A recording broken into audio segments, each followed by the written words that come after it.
I prep my skin before makeup. Hi everybody, welcome back. So this is one of my most requested shorter form videos on how to get that perfect makeup application over your morning skincare. People are always telling me, Jillian, I do my morning skincare routine, it looks great, and then the second I apply foundation, it pills. So this is how I recommend doing your morning skincare routine if you know makeup is coming up next. The key, I think, is physical exfoliation. First thing, I don't wear makeup that often, so if I know I have a week coming up where I have to be wearing a lot of makeup, I always make sure that my skin is dermaplaned. Dermaplaning is basically shaving your face. I have a video on that. I highly recommend that you watch it. I go very slowly, step by step, on the dermaplaning steps. Some dermaplaning myths real quick. No, the hair does not grow back darker and thicker. It is scientifically impossible. You are not affecting the root of the hair. The reason that you feel like it's maybe thicker is because you're not used to feeling stubble on your face. You're used to feeling peach fuzz, which you can barely feel. But think of shaving your face, dermaplaning your face,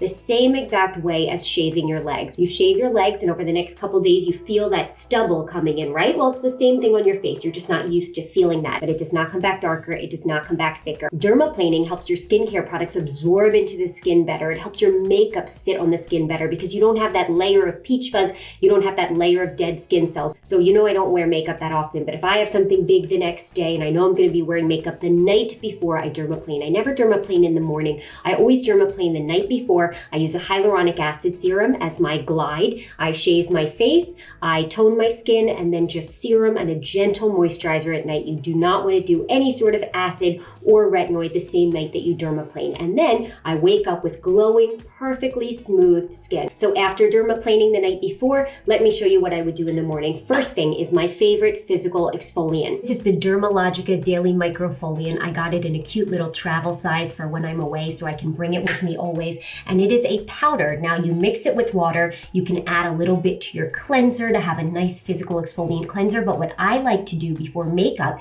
is I use it as a mask. See, it comes out as this kind of white, fine powder. I mix it with some lukewarm water. It turns into a paste. And then I apply the paste on my face.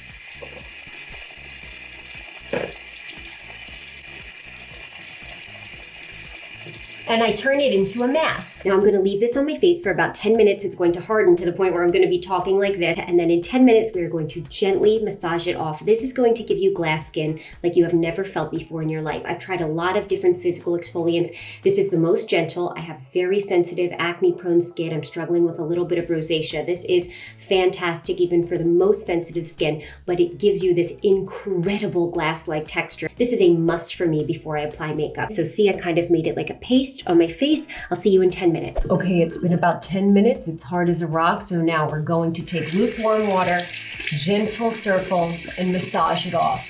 The key with physical exfoliation is you don't want to scrub, just gentle circles. You don't want to hurt or irritate the skin. If you can see, my fingertips are really barely touching.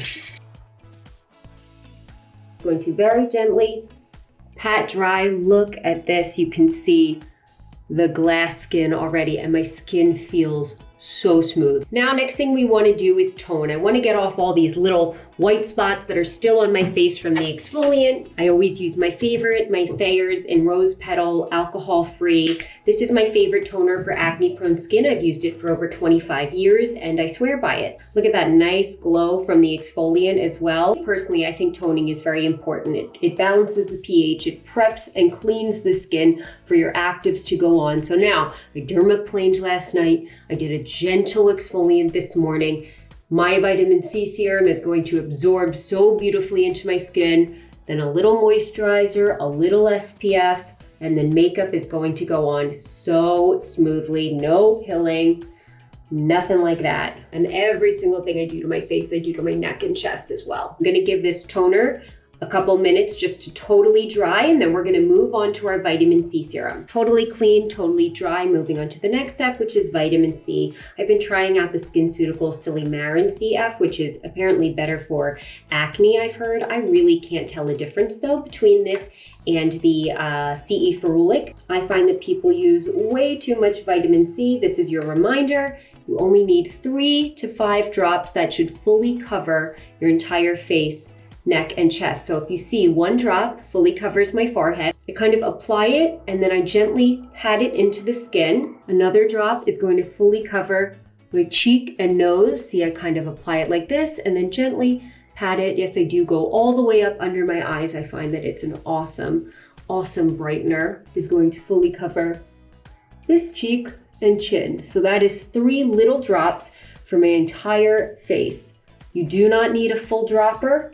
And if you're pilling and if you're having trouble with your moisturizer and SPF, I found that a lot of times it's because people are telling me they're using an entire dropper of vitamin C. You do not need the entire dropper. Now I'm going to do another drop, put it on my neck.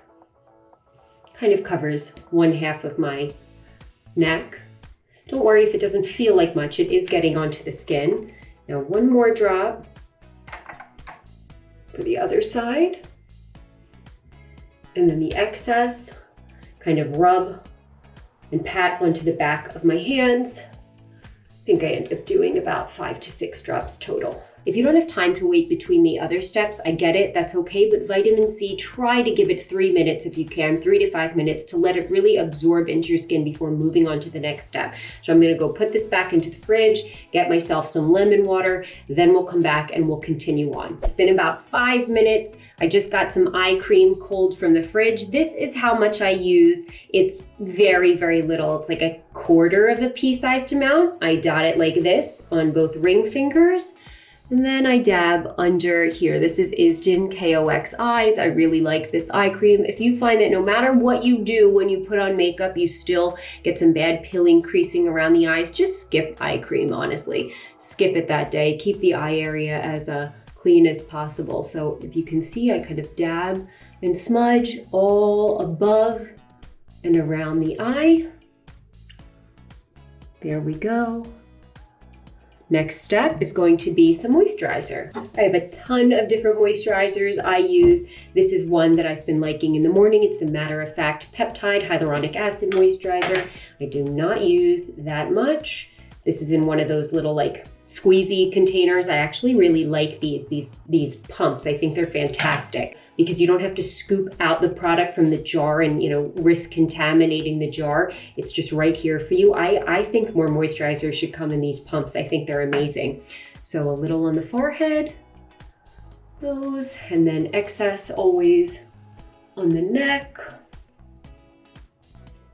I find that not overdoing the skincare products too is important before doing your makeup. So ordinarily I may use a tiny bit more, but just a thin layer really ensures that you never get that pilling or that cakiness.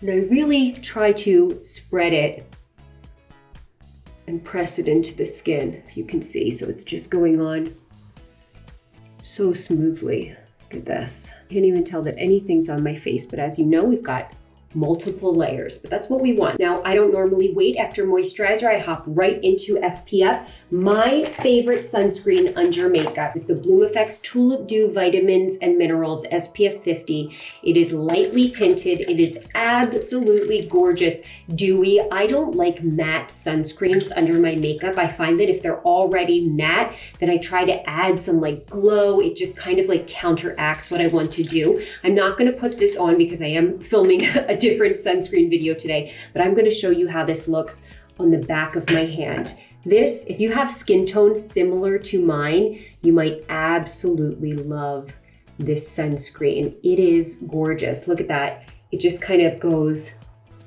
what way am I holding my hand? Directly into the skin, gives it this beautiful shine, absorbs immediately. I have never, can you see the difference on the backs of my hands? It literally looks like you're wearing nothing. It makes your skin look better. I am wearing it in almost every single video you see where I'm not wearing makeup on TikTok and Instagram. This is what is on my face. It is absolutely stunning. mineral SPF 50, plus it has vitamins in it. Light tint, doesn't clog your pores at all. I have never ever had an issue, and I am extremely acne prone. My skin loves this. I've used this every day for over a year now. I've tried maybe 50 other sunscreens, and this is still my daily. Nothing has beat this yet. I absolutely love it. Highly, highly recommend. And it looks flawless under makeup. That is the entire thing that I would do before makeup. I don't use primer. I would do this. I wait a couple minutes and then I go right in with foundation and concealer. Let me know if you have any questions. I'm happy to explain and elaborate and do another video, but that is how I personally prep my skin before I wear makeup. Okay, let me know what you think in the comments, and I will see you next time. Bye.